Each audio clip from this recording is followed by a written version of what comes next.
안녕하세요, 발전소장입니다. 여러분, 우리는 살아가면서 정말 많은 사람들을 만나왔고 만날 것이고 그들과 함께 소통을 하면서 살아가고 있습니다. 하지만 그 사람들과 인간관계를 맺으면서 드러내면 관계가 나빠질 수밖에 없는 것이 있습니다. 맞습니다. 바로 독버섯 같은 행동입니다. 화려해 보이고 맛있어서 먹었는데 우리의 생명을 앗아가는 그런 독버섯 말입니다. 여기서 문제는 사람이기 때문에 실수할 수 있고 실수를 통해서 하나씩 배워가는 사람들이 있는가 하면 그 행동이 잘못된 것인 줄 알면서도 하는 사람들이 있다는 것입니다. 그렇게 행동하면 안 되는 이유를 잘못 알고 있거나 습관이 되어버려서 고치지 못하는 사람들이 있어서 꼭 문제가 생깁니다.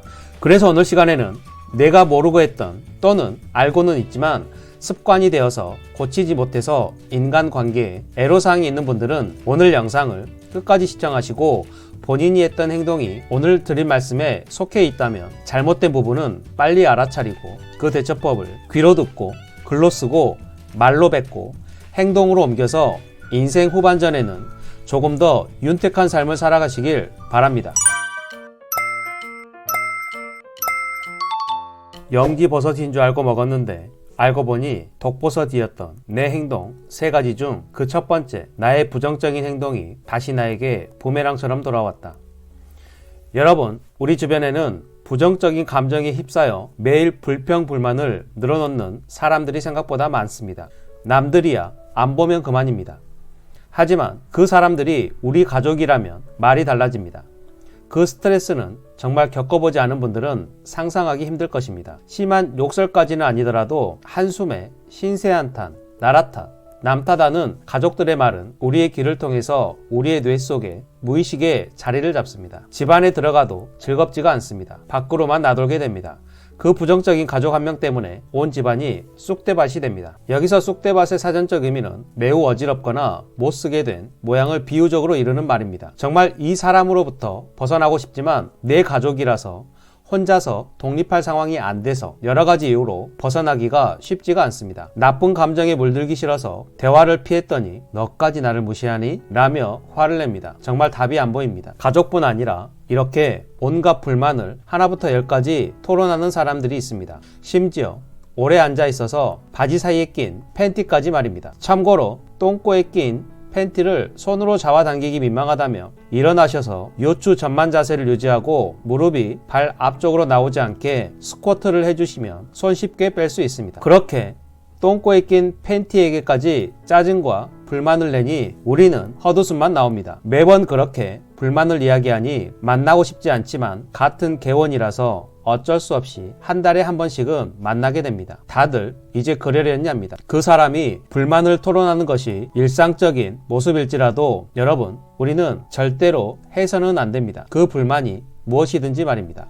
부정적인 감정을 표출하고 있는 우리의 모습을 멈추어야만 합니다. 여러분, 우리는 이제 살 만큼 살아서 잘 알고 있을 것입니다. 우리가 불평불만 한다고 해서 그 상황은 쉽게 바뀌지 않고 오히려 주변 사람들에게 부정적인 이미지만 각인시켜주게 됩니다. 여기서 각인의 사전적 의미는 머릿속에 새겨넣듯 깊이 기억됨 또는 그 기억을 뜻합니다. 물론 이성적으로 타당할 수 있다고 생각할 수 있지만 가끔은 억울한 면도 있습니다. 그렇다면 우리는 어떤 상황에서 생긴 불만이 우리 앞에 펼쳐진다면 어떻게 해야 할까요? 우리의 의도와 상관없이 억울한 일을 당하면 그냥 참고 드러내지 말라는 말로 들려 해법이라기보다는 이성적인 말만 하는 것 같다는 생각이 들기도 합니다. 지금 당장 퍼붓고 싶은 내 욕구를 참고 눌러야 하는 것도 힘이 듭니다. 원래 사람이란 하지 말라고 하면 더 하고 싶은 심리가 발동하는 게 사람입니다. 상대의 잘못에 화를 내지 말라고 했다고 꾹 참고 어떻게 지낼 수 있을까요? 여러분, 사회생활이나 이해관계가 있는 사람과는 감정은 잠시 접어두고 이성적으로 대처해야만 우리는 살아남을 수 있습니다. 내가 먹고 살기 위해서 나가는 직장에서는 특히나 더 불평불만을 쏟아내지 않기 위해서 애써야 합니다. 그 문제가 정 답답하다면 친한 친구나 지인, 가족에게 하시기 바랍니다. 또 다른 방법으로는 부정적인 나의 감정을 도와달라고 하거나 조언을 부탁한다는 표현으로 바꾸어서 표현하는 것도 좋은 방법입니다. 예를 들면 이런 식입니다. 김 부장 걔놈은 지밖에 모르고 맨날 우리 부려먹기만 하고 아주 쌍놈의 새끼야 라고 하는 대신 다른 사람에게 조언을 구하듯이 김 부장님은 다 좋은데 본인의 업무를 하지 않고 우리한테 넘기면서 말씀을 너무 함부로 하시는 것 같아. 아, 속상하다. 이럴 땐 어떻게 해야 할까? 와 같이 말입니다. 또는 김 부장님을 싫어하는 건 아닌데 사람은 참 좋은데 제가 함께 업무를 맞춰드리기 힘이 듭니다. 제 역량이 부족한 것 같아요. 그래서 부서를 좀 이동했으면 합니다. 이런 식으로 말입니다. 돈 몇 푼 벌다가 뇌출혈 오면 우리만 억울하니까요. 이렇게 부정적인 감정이나 불만을 직접적으로 감정적으로 대응하지 마시고 해결책에 맞춰서 문제를 해결할 수 있는 능력을 키워야 할 것입니다. 특히 나의 불평불만이 내 주변의 사람들 중 특정한 인물을 지칭한다면 내 지인들은 그 순간에는 내 이야기를 들어주며 공감해 주겠지만 뒤돌아서는 언제 본인들을 공격할지 모른다는 불안감만 심어주게 됩니다. 내가 불만을 이야기했던 사람이 내 지인의 절친이면 정말 큰일 납니다. 여러분, 저는 사람들을 많이 만나는 일을 하다 보니 풍수, 관상, 명리학에도 관심이 많아서 지금도 열심히 공부를 하고 있습니다. 그렇게 계룡산 폭포 밑에서 폭포를 맞으며 3년간 수련을 한 끝에 원격으로 사람들을 혼내는 방법을 터득했습니다. 지금 누군가 죽도록 밉지만 내가 힘이 없어서 말하는 법을 몰라서 그 사람의 덕을 보고 있어서 말 못하고 눈물 흘리는 구독자분들이 계신다면 댓글에 그 사람의 이름, 태어난 연도, 월일, 태어난 시간을 알려주시면 아주 죽지 않을 정도로 살려달라고 싹싹 빌 때까지 아픈 데만 바늘로 콕콕 찔러드리겠습니다. 저는 참고로 사람 몸에 있는 365개의 경혈 공부도 다 마친 상태라 어디를 어떻게 찔러야 상대방이 고통스러워하는지 눈 감고도 알고 있습니다. 아무튼 부정적인 감정이나 불평을 쏟아내는 것은 내 스트레스를 푸는 것이거나 상대방에게 동의해달라는 요청이기도 할 것입니다. 하지만 면밀히 살펴보면 그 원인이 내 감정을 통제하지 못하거나 순간에 욱하는 마음을 다스리지 못하는 경우가 대부분일 것입니다. 자신을 돌아보지 못한 채 남 탓만 하는 모습으로 비춰질 수 있습니다. 그때 내 앞에 있는 사람은 내 이야기를 들어주면서 속으로는 너나 잘하세요 라고 했을 것입니다. 이러한 부작용 때문에 인간관계가 좋은 사람들은 당장 속이 부글부글 끓지만 평정심을 유지하며 부정적인 언행을 참는 것입니다. 나의 부정적인 마음은 내 스스로 다스려야 합니다. 다른 사람에게 나의 부정적인 에너지를 퍼뜨리면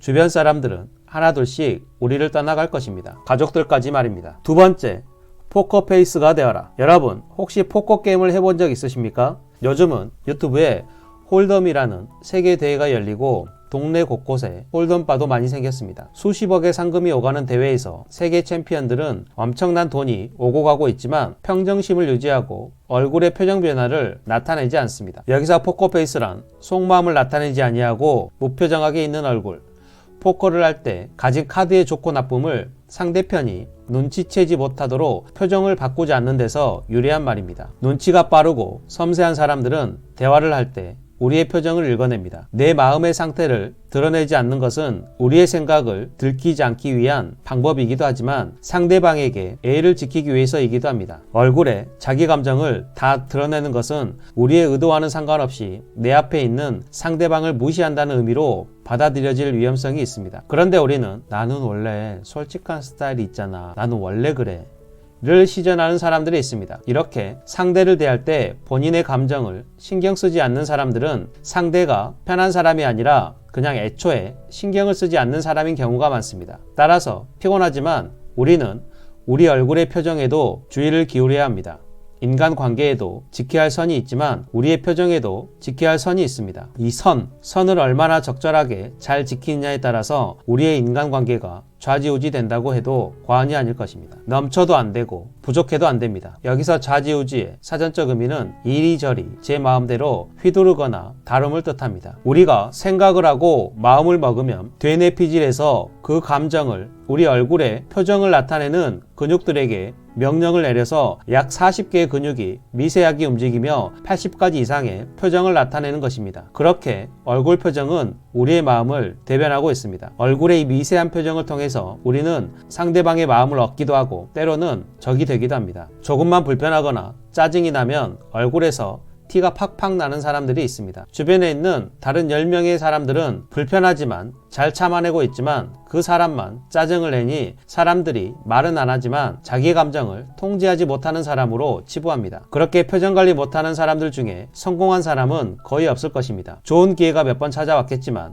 본인이 발로 찼을 것입니다. 경력이나 능력이 부족하지 않고 넘치는데도 말입니다. 그 사람들은 대부분 자신의 감정을 잘 다스리지 못하고 본인의 마음 상태를 상대방을 고려하지 않고 다 드러냈기 때문입니다. 여러분들 중에서 감정 기복이 너무 심해서 같이 일하기 힘든 직원들이 있을 것입니다. 맞습니다.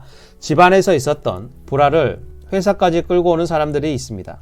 즉 회사 업무와 집안의 생활을 분리하지 못하는 사람들 말입니다. 우리는 그 사람의 그러한 행동 때문에 눈치를 보면서 일해야 합니다. 스트레스가 정말 이만저만이 아닙니다. 여러분, 저는 아닙니다. 구라 같다고요? 매일 새벽에 제 영상을 보고 댓글을 달아주시는 장미정 구독자님이 저와 같은 공간에서 함께 일하고 있는 저희 회사 동료입니다. 못 믿겠으면 물어보시기 바랍니다. 참고로 우리 장미정쌤은 가수 임영웅 씨를 정말 좋아하는데 임영웅 님이 나오는 영상에는 댓글을 안 달아도 제 영상은 끝까지 광고까지 다 봐주시고 댓글까지 달아주셔서 정말 큰 힘이 되고 있습니다. 이 자리를 빌어서 정말 감사하다는 말씀 전해드립니다. 미정쌤 사랑합니다. 이따가 빵 사드릴게요. 아무튼 저는 그런 사람이 아닙니다. 여러분, 제발 집에서 받은 스트레스 굳이 회사까지 끌고 오거나 회사에서 받은 스트레스 집까지 끌고 가서 가족들 좀 그만 들들 볶으시기 바랍니다. 제발 부탁입니다. 스트레스가 적은 사람들은 대부분 가정에서도 불화가 적고 행복한 가정에서 생활하는 사람들이 많이 있습니다. 옛말에 가와만사성이라고 했습니다. 여기서 가와만사성이란 집안이 화목하면 모든 일이 잘됨을 뜻합니다. 이렇게 집안에 평안한 사람들은 일관된 표정을 짓습니다. 온화한 표정을 유지하고 있습니다. 회사에서 같은 부서에 있기 때문에 같이 스트레스를 받았는데 영자 사원은 표정이 온화합니다. 영자 씨가 스트레스를 받지 않은 것은 아닙니다. 하지만 화를 내고 스트레스를 받았다고 일이 해결되지 않는다는 것을 알고 있고 스트레스 받으면 본인 마음만 힘들어진다는 것을 알고 있기에 화내고 짜증내며 스트레스 받는 것보다는 지금 생긴 문제를 해결하는데 애를 쓰는 것입니다. 잘 지내다가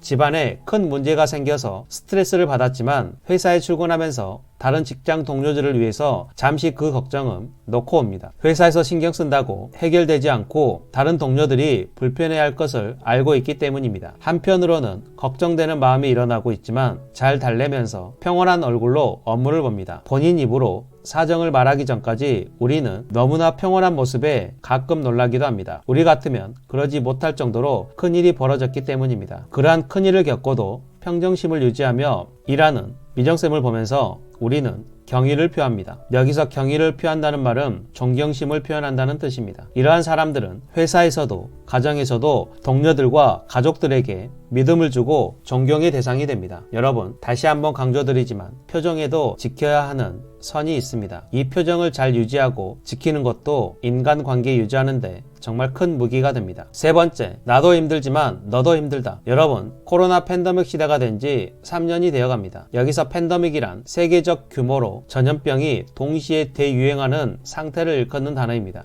그렇게 잠깐 지나가는 전염병인 알았지만 3년이라는 시간이 흐르니 정말 힘들지 않은 분들이 없는 것 같습니다. 고통과 불행을 당했을 때 적당한 선에서 속마음을 털어놓는 하소연은 우리의 답답한 마음을 조금은 편안하게 해주고 내 아픔을 공유하고 이해해주는 내 친구 영자와의 관계도 더 돈독해질 것입니다. 하지만 우리는 여기서 한 가지를 간과하고 있었습니다. 우리가 상대방에게 괜히 우는 소리 하듯 괴롭힌다고 하는 이야기하는 것을 좋아한다는 사실입니다. 시도 때도 없이 하소연하는 사람들 때문에 우리는 정신적으로 지쳐갑니다. 처음에는 영자가 힘들어하는 이야기를 하길래 공감해주고 같이 아파해줬는데 이제는 하루에도 10번 이상 전화가 오고 이제는 자기 똥 못 싸서 속상하다고 전화를 합니다.